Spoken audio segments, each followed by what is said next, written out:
All right, the next step in this process is we're going to do the stock breakout for all of the stock required for our leg assemblies. So for this process, we have two different options. The first is we can get the excess cutoffs that I've saved from when we've been ripping at the table saw. So this is from either our end pieces or our side pieces. So we know this already has a width of 16 millimeters or 5/8.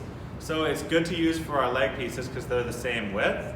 So the first option is we can use these cutoffs and gather enough stock to get two pieces that are 318 millimeters in length by about 20 millimeters, and four pieces that are 220 millimeters in length, again by about 20 millimeters, because we're going to be ripping these on the table saw and then visiting the small thickness planer where we're going to get this stock nice and square.